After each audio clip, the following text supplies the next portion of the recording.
The Messiah said, "When you come to know yourselves, then you will become known, and you will realize that it is you who are the sons of the living Father. But if you will not know yourselves, you dwell in poverty, and it is you who are that poverty."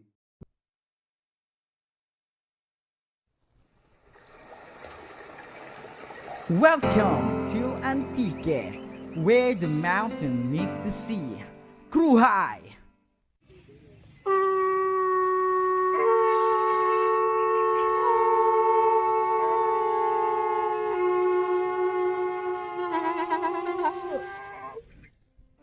We started small, but with the boys of the messenger from the east, we've been together.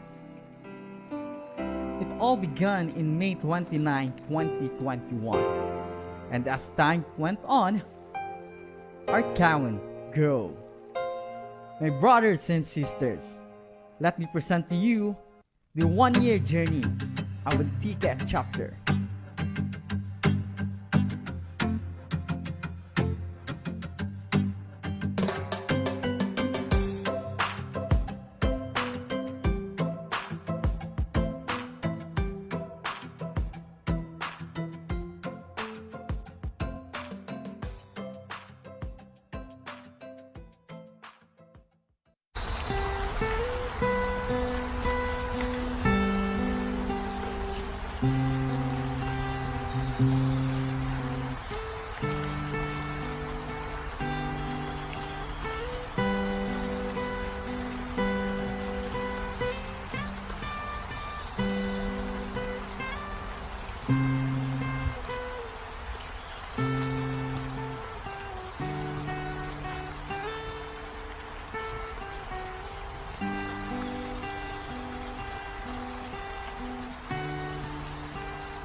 Happy first anniversary.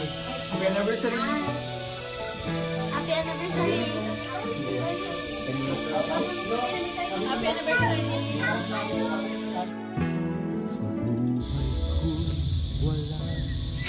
Kruhay Oferian, Kruhay Antique. Happy first founding anniversary Antique chapter. Bilang sisi po ng aming probinsya, ako po ay taus-pusong nagpapasalamat sa Aba na nakarating kami sa isang taon na matibay, matatag, at namumuhay sa katwiran na ayon sa Torah at Covenant. Gayon din sa Joshua Committee, sa priesthood na 24/7 na gumagabay, at lalo na kay King Oferio sa mga mensahe niya na nagbukas sa aming kaisipan sa mga katotohanan. Maraming salamat po. Halalwaya alayang. Aming sinasamba, larawan ng dakilang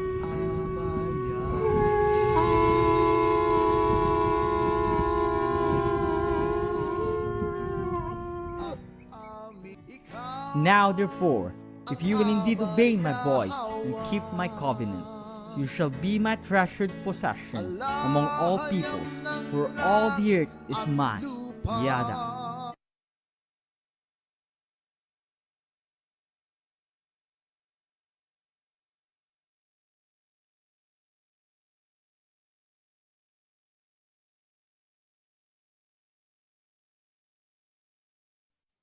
Magandang umaga mga kapatid. Sa inyong Pagpalang lahat. araw po. Sabat, mapagpalang araw sa inyong lahat. Nais ko lamang batiin ang Antique chapter. I am very happy to see you on your video. Bagamat malayo tayo, at ako hindi pa nakakarating yan dyan sa lugar nyo. I'm very happy. And more so, ang ating Aba is very happy to see you united together, getting stronger every day. Sana kagaya ng Antique, ang lahat ng mga chapters ay maging matatag. Nais ko lamang magbigay ng kunting mga paalala. This time, I'm going to give special mention sa ating Mindoro chapter, both Occidental and Oriental.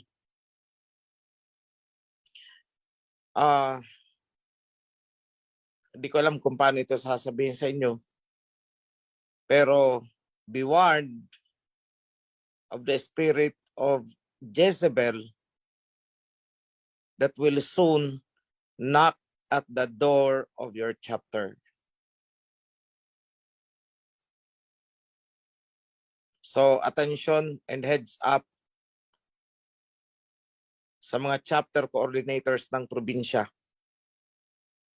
Mag-ingat, magpakatatag, bantayan ang inyong kawan sapagkat nalalapit kumatok sa inyo ang diwa ni Jezebel.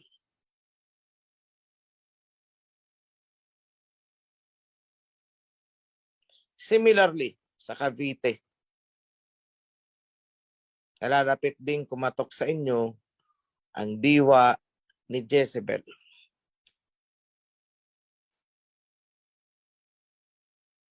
Naramdaman na namin siya at nagsasalita na siya gamit ang isang member. It's there. Kumahalubilo sa inyo ang diwa, kaisipan, espiritu ni Jezebel.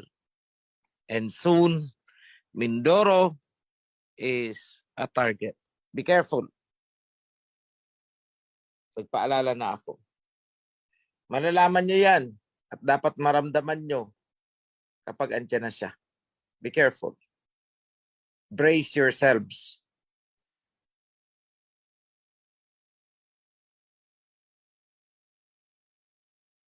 Pangalawang gusto kong ipabatid sa inyo, ang atin pong templo sa Mount Zion is ongoing ang construction. Tumayo na ang mga pundasyon, ang mga haligi. Nasa tie beam na sila ngayon. So, unti-unti nang nagkakaroon ng shape. Bagamat may mga panahon na hindi makagawa dahil sa, pag-uulan.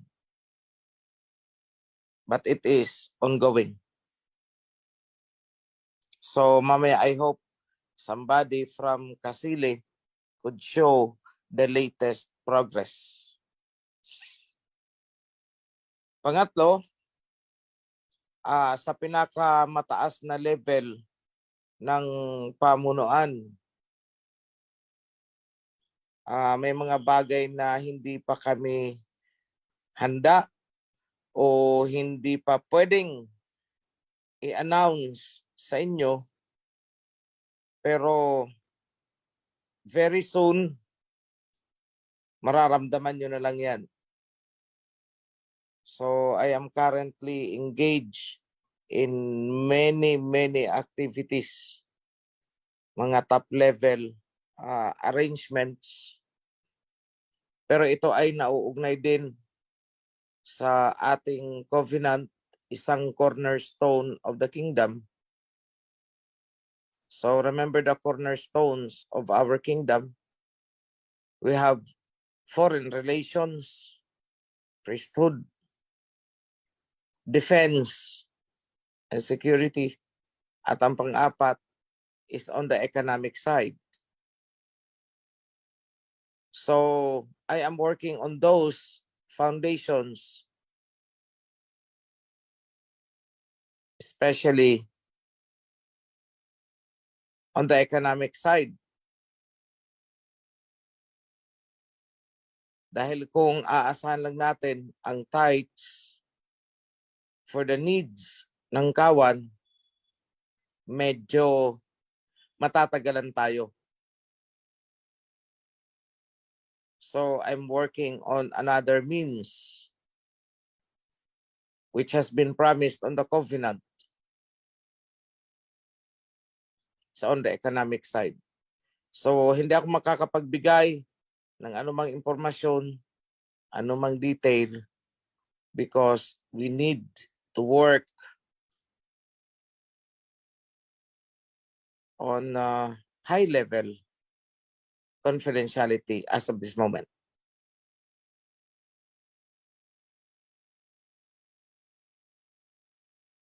So I sincerely hope that everyone will bear with us and help us with the current projects ongoing, lalo na yung temple. It must continue.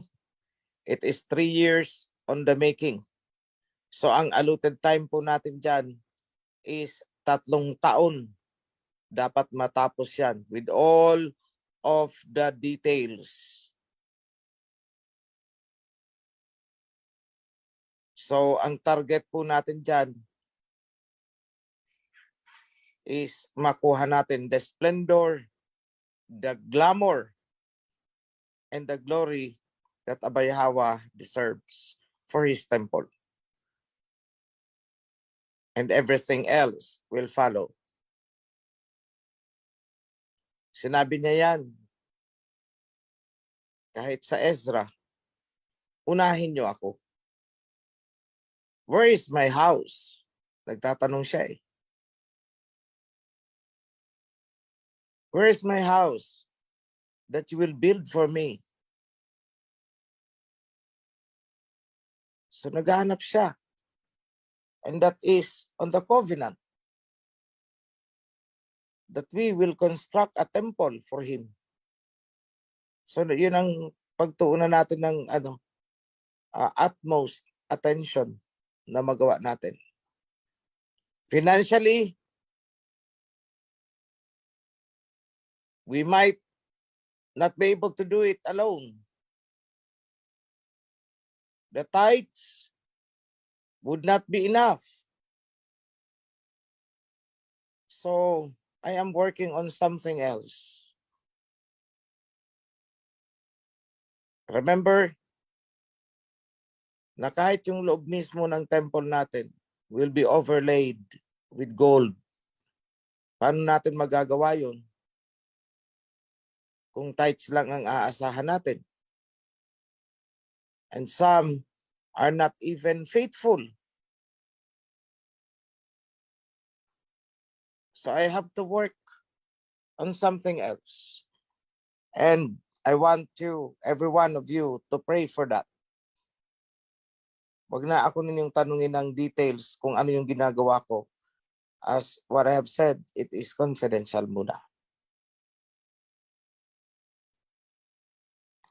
So, maybe, not maybe, because I am sure. Sigurado ako. So, I'm striking off yung term na maybe. Dahil sigurado ako. May mangilan-ngilan dyan sa ating kawan na nanggagaling sa mga grupo-grupo na ang hangad lamang ay ang wealth. Pasensya na po kayo. Kung yan ang hinahanap ninyo dito sa amin, mabibigo kayo.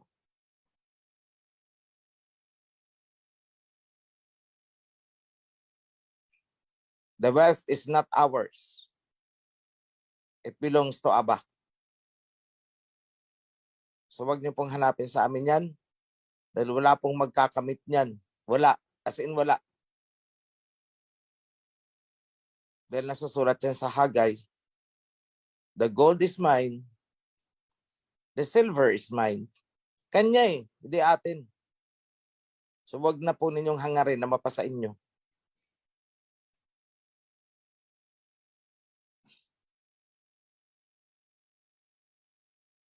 So kung yan po ang hanap ng iba, wag na po kayong magpakapagod na makikituwad-tuwad sa amin ng pagkukunwari. You will not. Hindi yan babagsak sa kamay ng mga taong mapag-imbot. Hindi yan babagsak sa kamay ng mga taong ganid. Hindi yan babagsak sa kamay ng mga taong materialistic.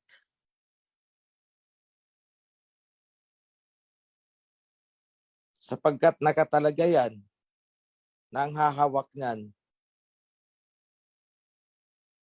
ay tanging ang mga taong matataas ang level of spirituality ayon sa covenant. Tandaan niyo yan. So kung yan ang hinahanap niyo sa amin, sorry po. Mabibigo kayo. Huwag na kayo magpakapagod.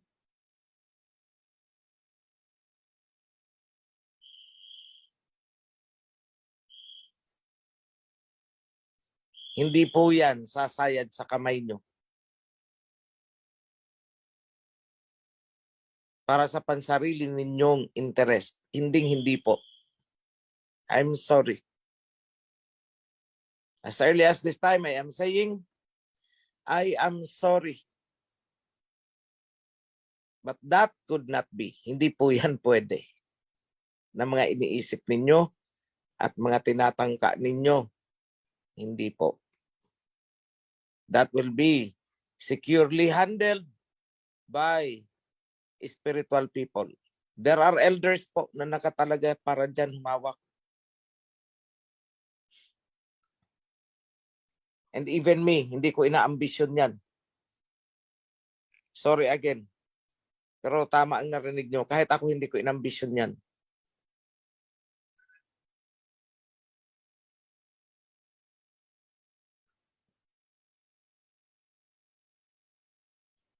So yan po ang aking mga mensahe ngayon.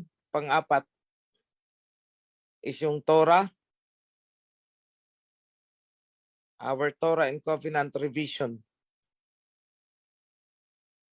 We will begin soon yung second reading. Mga final touches. Counter-checking na lang. To make sure everything has been fulfilled ayon sa objectives. So,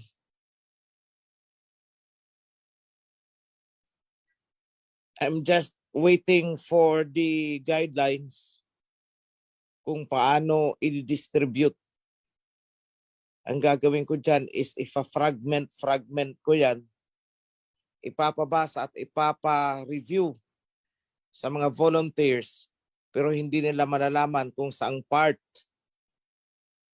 ng Torah and Covenant yan. It will be labeled, coded.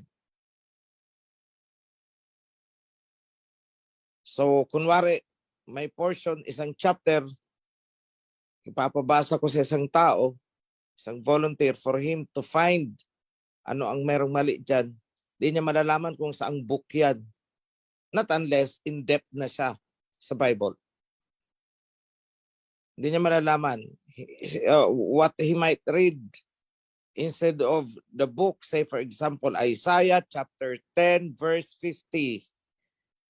Hindi yun ang nakasulat doon, but rather XYZ 001. Yan ang code. So pagbalik sa amin, ilalagay namin yan doon kung saan siya nanggaling. Only us knows kung saan galing ang part na ipapa-edit or ipapa-review. So the structuring.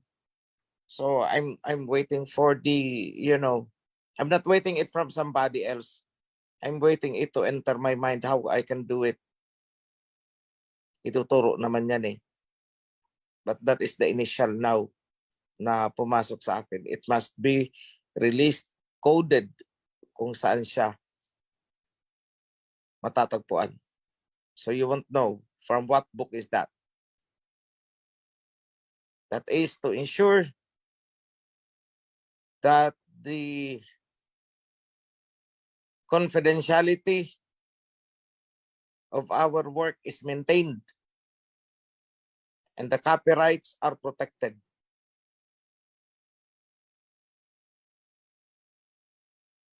So as you can see, may mga major projects tayong ongoing. Dapat kasi lumabas ang Torah and Covenant this year. So I would need more people, more eyes to read kung ano man ang part na mai-assign sa kanila.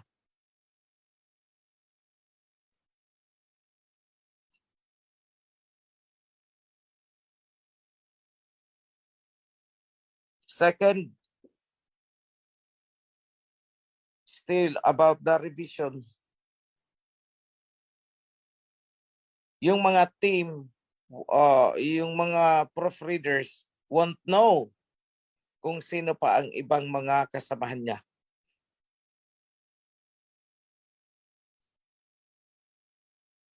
So kung may ini-assign sa'yo, hindi mo malalaman kung sino-sino pa yung mga tao na binigyan din.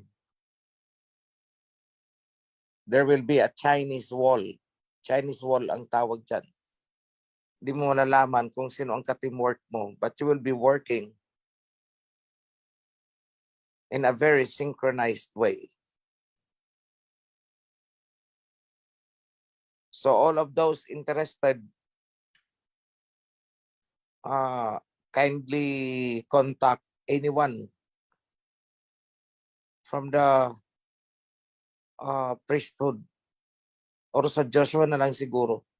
And Joshua will facilitate na makarating sa akin. Whoever would that be. So yan lang mga kapatid ang aking mensahe sa ngayon. Announcements. For my message, I'd like to focus on obedience pa rin. Dahil yung pa rin ang problema natin hanggang ngayon.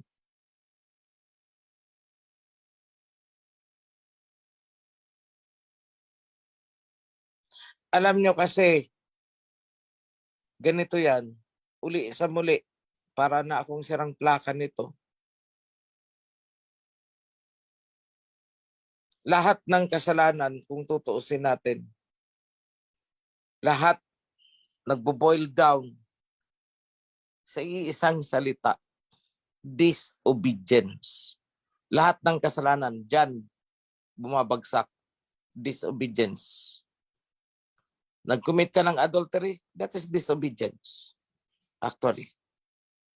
Ano mang pagkakasala mo, disobedience yan.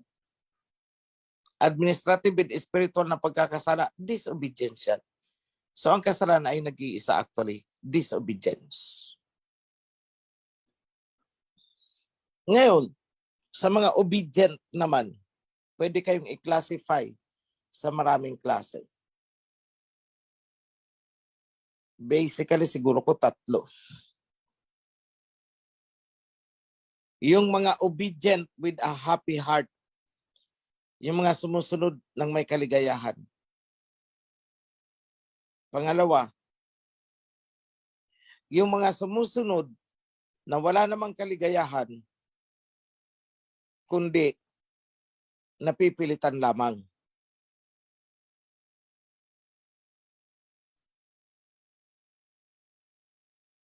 So, ibang klase yan, sumusunod, pero napipilitan lang. Hindi sila masaya sa kanilang pagsunod. So, vulnerable yan, yung grupo na yan. Vulnerable. Delikado yan malaglag. Ang pangatlong grupo ay yung mga sumusunod Ngunit ang pagsunod ay pagkukunwari lamang dahil mayroon silang ibang sadya. May hidden agenda. So yan basically ang nakikita ko sa mga obedient. Obedient na masaya, with all the willingness, with a happy heart, a joyful heart, sumusunod sila. Pangalawang grupo ng sumusunod, yung mga napipilitan lamang. Pero hindi talaga masaya sa kanilang ginagawang pagsunod. Yung pangatlong mga obedient ay yung mga kunwari lamang sumusunod para nasa loob pa rin sila ng kawan at may isa katuparan nila yung kanilang mga pansariling interest. Yan, tatlong klaseng sumusunod. So, I sincerely hope dahil hindi naman talaga yan kayo makakapagtago. I want to inform everyone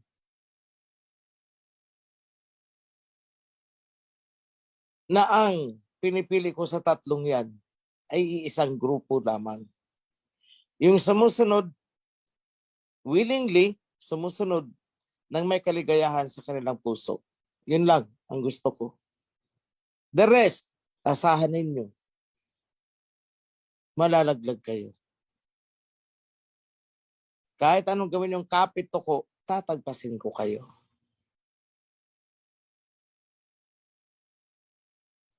Ayoko sa mga sumusunod na napipilitan lang. At mas lalong ayoko sa mga sumusunod na nagkukunwari lamang. Sumusunod para sa vested interest nila. At matalas ang pang-amoy ko dyan. Matalas din ang pang-amoy ng Joshua. Matalas din ang pang-amoy ng priesthood. They are now competent. Ibang-iba na po ang priesthood ngayon sa priesthood noon. Ibang-iba na. Because even inside the priesthood, each one disciplines the other. Automatic nagpo-purge out ang priesthood. Automatic iluluwa niyan ang isang priest na may gagawing katiwalian o may ginagawang katiwalian o may maling ginagawa. At sila lumalabag sa covenant. So you must remember, it is the priests na nagdadala ng covenant. I started it. Sinimulan ko.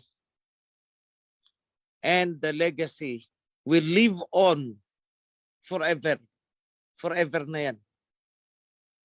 Perpetual. The covenant will be effective to infinity. Dahil hindi na yan hahayaan na mawala pang muli.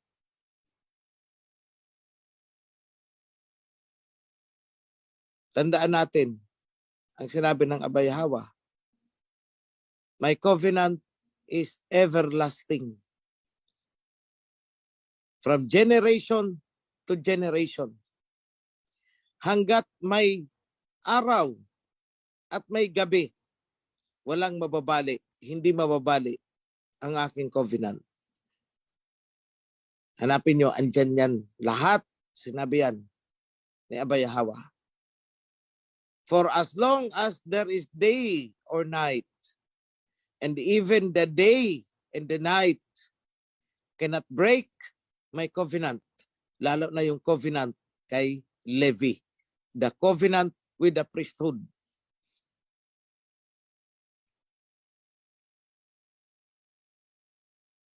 At lahat ng covenant na ibinigay ng Aba is everlasting. Wala siyang sinira na covenant. Wala siyang dineclare as null and void. Walang covenant na sinabi niyang tapos na yun, wala na yun. Wala. Lahat ng covenant from one covenant to another is binding to eternity.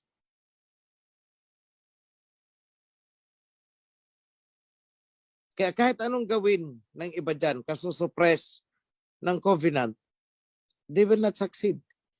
Hindi sila magtatagumpay. So akala nga ng mga sekta at mga relihiyon, napatay na nila ang covenant. Eh bakit biglang sumulpot ng walang kaabog-abog? Mula sa silangan, mula sa isang tao na hindi nila sukat akalain, doon sumulpot muli ang covenant. At hindi ako nagmamalaki. Sa akin po sumulpot ang covenant.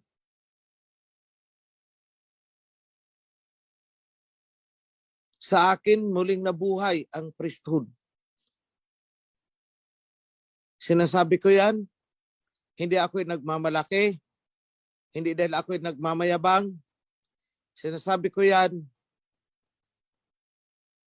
bilang testimony to the truth ng salita ng Abayahawa. I'm not bragging about myself. I have nothing to brag. Wala akong pwedeng ipagmayabang. Kaya lahat ng salita ko ay bilang testimonya, bilang patutuo sa salita ng Abayahawa na ang kanyang covenant ay forever. Kaya pakalipas ng mahigit 1,000 taon, muling nabuhay. Sa pagkatao ko, sa pamamagitan ko. But I don't claim merit. I don't claim credit. Ako ay naging kasangkapan lamang. A servant.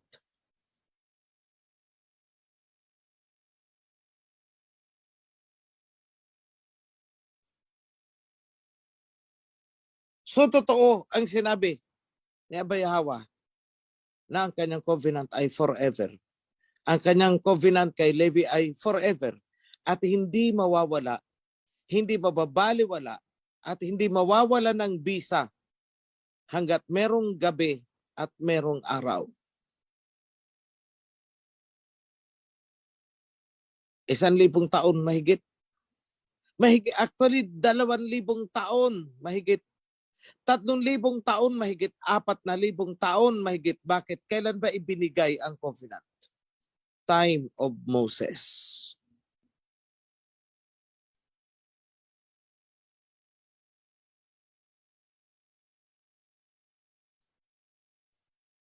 Sa huling panahon, muling sumulpot ang covenant.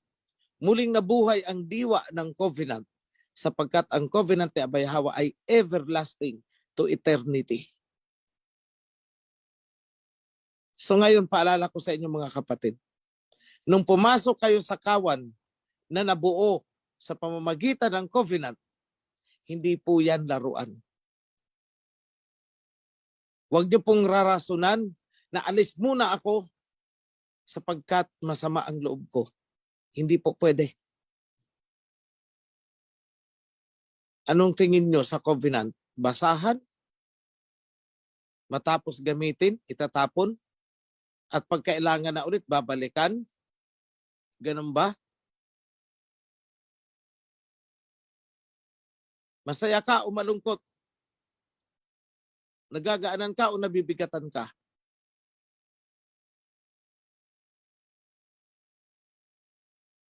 Malusog ka man o may sakit ka?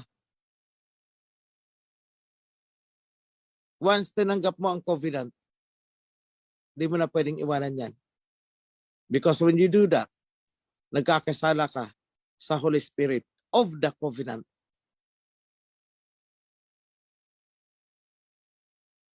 Kaya nga hindi yan kaning parang isusubo mo lang at pag napasok ka, iluluwa mo.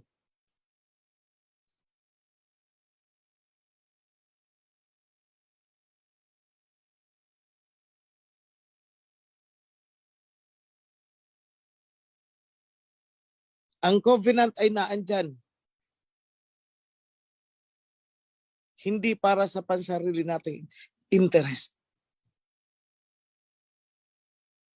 There is a deeper purpose for the covenant more than the benefits na ibibigay niyan sa iyo o sa sino man sa atin personally.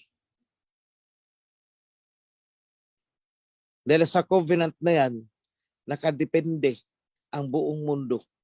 Both the sinner and the saints.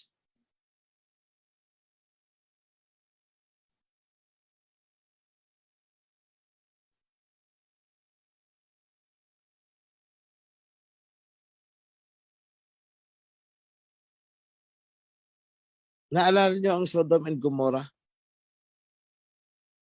Ano ang sabi ng Aba? Nung nakikipag-bargain sa Abraham. Kung merong 20 na susunod sa'yo, gugunawin mo pa ba ang Sodom at Gomorrah? Sabi niya hindi. Alang-alang sa 20 na sumusunod. Hanggang sa pababa.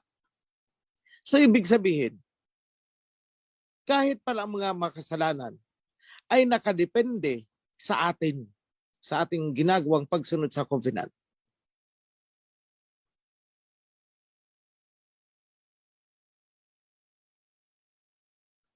Gugunawin niya ba ang bansang Ophir? Hindi niya gugunawin. Bakit? Yung mga sumusunod dyan sa covenant eh.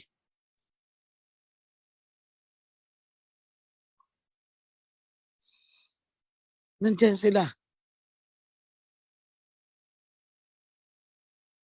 Sa pagsunod mo sa loob ng covenant, kung ikaw ay nadapa, babangon ka sa loob pa rin ng covenant.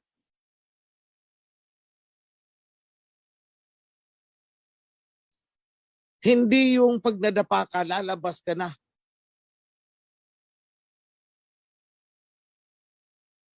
Sa jurisdiction ng covenant.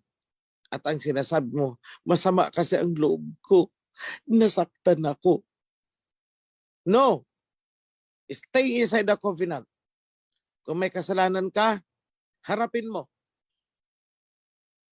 Hindi yung iiwas ka at lalabas ka sa covenant para hindi ka mapatawan ng sanction. Inside the covenant, there is a reward for everything. And there is a punishment for everything.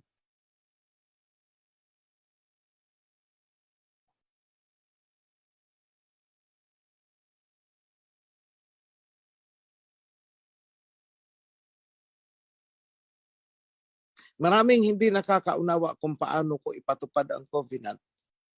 Maraming hindi makaunawa sa aking mga pamamaraan. Ito lang masasabi ko sa inyo. Huwag niyong questionin. Huwag niyong kontrahin ang aking pamamaraan. Dahil hindi niyo talaga kayang unawain ang aking pamamaraan. Kahit anong gawin niyo. Hindi niyo mauunawaan ang mga pamamaraang ginagamit ko. Dahil nagbabago-bago yan. Depende sa panahon at depende sa mga taong kaharap ko. Kaya hindi yan one-track rule. Hindi nyo pwedeng sabihin na bakit sa ganitong chapter, ganito ang ginawa niya. Pagdating sa kabilang chapter, bakit ganito naman kabigat, kasakit ang ginawa niya? Again, my answer is, my interventions, my actions differs from one chapter to another chapter, from one person to another person, depending on the circumstances, the time, and the people involved.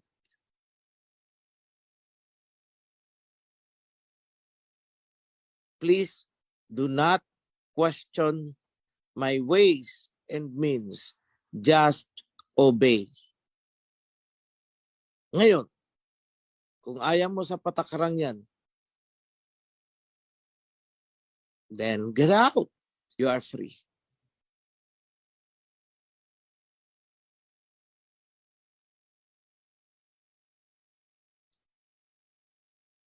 Hindi pa rin ako nagbabago kagaya noon.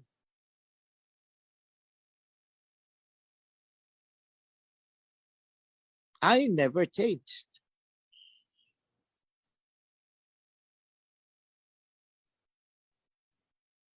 Kaya nga, buo pa rin kayo ngayon eh.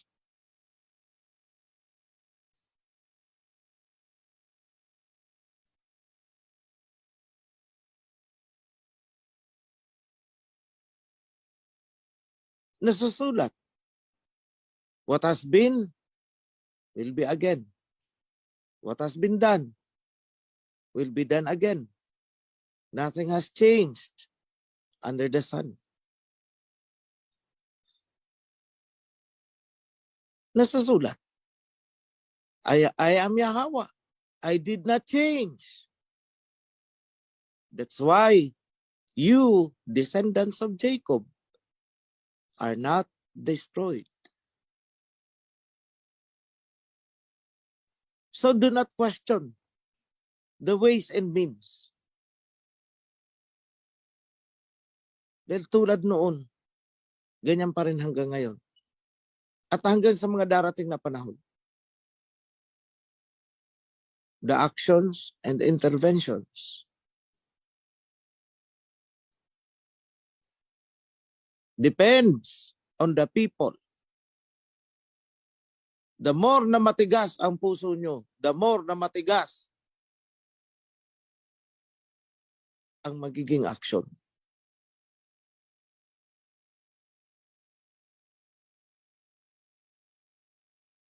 Tandaan nyo yan. Tandaan nyo rin, madali akong kausap.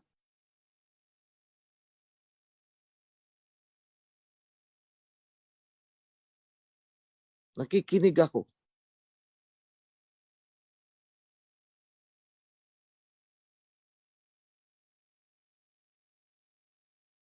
Nag-uunawa.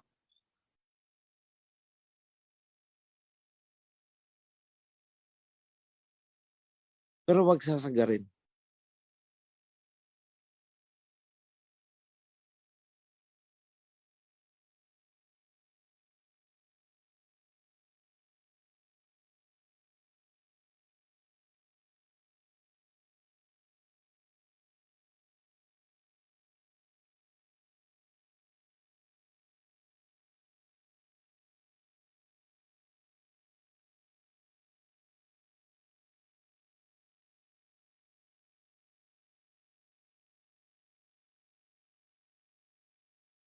So, yan lang mga kapatid ang mensahe ko sa inyo. Maraming salamat and happy Sabbath. Congratulations, Antique. Be blessed sa inyong lahat. Shalom.